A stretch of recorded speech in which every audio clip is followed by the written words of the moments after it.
This is Lisa from Mobile Tech Review, and we're back with another Xiaomi laptop, one that you folks were interested in. This is the Xiaomi Mi Notebook Pro. It looks much like the Mi Notebook Air 13 that we reviewed, but this is a 15.6-inch laptop. And even more exciting, well, not the fact that it kind of copies Apple's Space Gray, but the fact it has Intel 8th generation quad-core CPU inside. We're going to look at it now. So the Notebook Pro is the usual 15.6-inch companion to a 13.3-inch laptop. We see many manufacturers doing that, so Xiaomi is doing, well, the same thing. And it's 4.2 pounds, which is 1.9 kilograms, 15.5 millimeters thick. So it's a pretty trim and light laptop. And to compare it to, here's the 13-inch model right here. Other than the difference in color, they're stylistically very similar. And, you know, with the usual expected difference in physical dimensions because this has a bigger screen inside. This is a conventional laptop. That means it's not a convertible. It doesn't flip 360 degrees. It doesn't even have a touchscreen, just like the 13-inch model. It's a glossy display, full HD, 1920 by 1080 IPS, but there is no touch on it. So if you want a touchscreen, this isn't the laptop for you. Ports are a little bit more generous than on the 13-inch, which is no surprise there. Either you get your USB Type A ports, the usually normal USB ports, 2 of those. There are 2 USB-C Gen 1 3.1 ports on there. That's not Thunderbolt 3. But in this price range, it's typically around $1,100 on GearBest, and it's with our coupon right now until November 30th, it's $8.99. That's pretty darn fair. You have HDMI, a headphone jack, and an SD card slot, full-size SD card slot. So, sounds pretty good. Intel 8th generation, that's Kaby Lake R, where R stands for refresh CPU, which might not sound like a big deal, but it is. The 8th generation adds more cores to the equation. Now, they dropped the clock speed some too, so 1.6 gigahertz is the base clock speed versus your usual like 2.7 gigahertz. Turbo Boost is still higher at 3.4. So you ask, well, what does that mean? Is it going to be slower? Is it going to be faster? Twice as many cores? It is a lot faster, just like Intel promised, about 40% faster. Big jump in performance, still Ultrabook U series CPUs. So this is not the 45-watt quad core that's used in gaming laptops and big mobile workstations, that sort of thing. But it gets close in some measures of performance. And I have another video that I've done, 5 Minutes on Tech, about the new Intel 8th generation CPUs. If you want to learn even more about that, you can see it. But of course, we'll cover that in the benchmarks for this model too. Suffice to say that combined with the NVIDIA MX150 graphics with 2 gigabytes of GDDR5 VRAM, you've got quite a strong performer in your hand, especially for something that's in the Ultrabook size and class. Now, they're not the only ones that are going to be doing that. HP is going to be doing that with the Spectre X360 15-inch, but that's a spinning convertible with touch and pen that costs more money, about $1,600. So in a more affordable, you just want a normal laptop price point, this one is pretty attractive. The drawback, as always with Xiaomi laptops, is the fact that they are not sold officially in the United States. You have to get them through importers. GearBest is one of the largest importers that does sell them, and they're the ones that provided our review loaner. And it comes with Chinese Windows installed.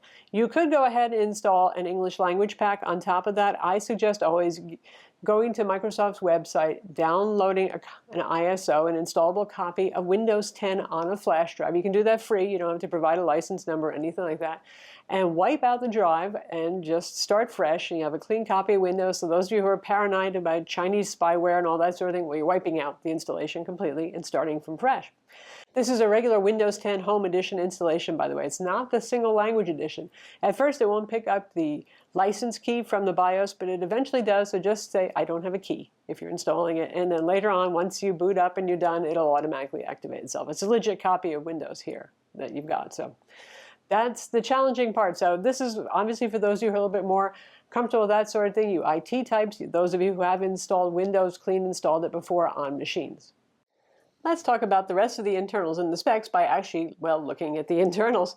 To take off the bottom cover, it's just a bunch of Torx T5 screws. They're all visible except for the one under this rubber foot. You have to peel the rubber foot off to get to that Torx T5 screw, and all the screws are identical. Notice the Harman Infinity branding here in the Dolby Atmos, just like the 13-inch model. This has really good audio, very full and very loud. I'd like to see that in more laptops. And here's the Infinity branded drivers right on the sides there. Our 60 watt-hour battery is sandwiched in between pretty normal architecture there. This has 8 gigs of RAM, DDR4 dual channel soldered on board, so you can't upgrade it. This is quite an impressive heatsink setup here for basically what's an Ultrabook with low-end dedicated graphics. I'm pretty impressed by all of this. So yeah, I'd like to see other manufacturers take Ultrabook cooling as seriously as this. No wonder it runs so cool. Here is our PCIe NVMe SSD. It comes with a 256 gig drive. You could upgrade it if you wish to. Notice that there's a second one. The second drive slot is SATA 3, probably due to limitations in the number of PCIe lanes available. Full height this time instead of the half height ones. And so you could put a second drive in here, a SATA 3, an Evo 850 from Samsung or something like that, if you wanted to expand storage even more, which is nice. The Wi-Fi card is on a daughter board over here. This is the connectors for the Wi-Fi card right there, the antenna connectors. And this says WLAN LTE. I suppose that means that there's going to be an option in the future for that. I don't know if we're ever going to see that one from importer exporters though. The keyboard on this is very comfortable and very roomy. No number pad here. It's a pretty traditional layout. 1.5 millimeters of key travel. It has single stage backlighting, white backlighting. I like it quite a lot. And the trackpad is fine. I'm just using Microsoft drivers on this. It does have a fingerprint scanner built into the trackpad. That's a pretty popular place to put it these days on the right-hand upper corner. And it works just fine for Windows Hello login. The webcam is just your standard normal 1 megapixel webcam. It does not do Windows Hello. The display on this, just like the 13-inch, is actually rather pleasant looking. It's IPS, it's non-touch, like I said, glossy, but it has nice colors, it has nice pop, and it looks quite sharp, actually. So I don't look at that and think, oh, I wish I had a better display on this. Not at all. It's nice. 293 nits of brightness is pretty standard for a higher-end Ultrabook, and that's what we've got right here. The color gamut, the Adobe RGB, all this stuff, you can see it on screen. It's good. The gamma is pretty decent on it. All the values are nice, and it's a Bohitis 0747 panel, for those of you who are wondering. Given the fact that we have dedicated graphics inside, performance is a bit above average for an Ultrabook. Most Ultrabooks don't have dedicated graphics, period. Even though this is a lower-end GPU, this is kind of the entry level. And this is what we're going to see manufacturers putting in things, again, like the HP Spectre 15-inch, a couple of other laptops will have this. It's enough to give a little extra oomph to make video editing and exporting a little bit more pleasant. It does accelerate Photoshop, too, certainly, though often with Photoshop, you don't even need that. The Intel HD, now called UHD 620 graphics, so it's the exact same as the outgoing 620, just 100 megahertz maximum clock speed faster. You know, that's actually fine for doing Photoshop for most people.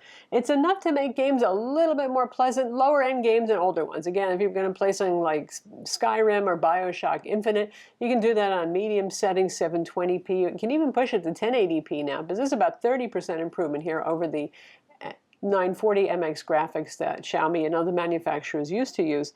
So again, this is not a gaming laptop by any means, but it does pretty well. And the cooling is quite good on this too. You can see up on screen here some temperatures when I was playing Civ 6, which is not the most graphically intensive, but it's very CPU intensive. And the core temperatures were quite good on this, and so is the GPU temperature. Of course, it's driving a 1080p resolution, so we can't compare it to another laptop at 4K, that sort of thing, which will be working harder. But perfectly fair, perfectly good, and I find it quieter and cooler than most Ultrabooks when playing Civ. Uses the same charger as the 13-inch model, which basically has the same MX150 graphics and a 15-watt CPU inside, so no surprise there. It's a 65-watt, fairly compact, fairly light charger. My only complaint is the cord is not very long on it, so if you travel a lot and you don't sit near an outlet, you might be, not too happy.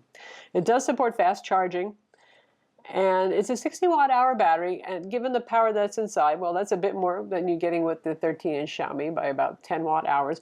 And it averages about 7 hours for me with mixed use. That's not playing Civ the whole time. It'll be shorter then, but doing things like web browsing, streaming video, Word, Excel, a little bit of photo editing, that sort of thing. So it's reasonable. It's not stellar, nor is it terrible there. So overall, it makes quite a good impression. I mean, this is a very attractive all-metal casing on here. You have the usual replaceable SSD, a little room to grow, in fact, with that. It's quite a nice machine for the price. So that is the Mi Notebook Pro, available now on sites like GearBest, because again, this is a Chinese import. Xiaomi is not selling this in the United States officially. And just like with the 13-inch model, you know, it's a great value for the money. You get this beautiful all metal construction, you get good parts inside, you get low-end dedicated graphics. Most excitingly, it's probably the Intel 8th Gen CPUs, which we'll see in more laptops as time progresses. But the price tag, especially with the discount coupon that we have, if you follow the link in the description and use that, I mean, $8.99 for this is like a no-brainer, as long as you're cool with installing Windows yourself to get it in the language that you actually use, assuming that you're not a native Mandarin English speaker. I'm Lisa from Mobile Tech Review. Be sure to subscribe to our YouTube channel for more cool tech videos, and thumbs up if you like this vid.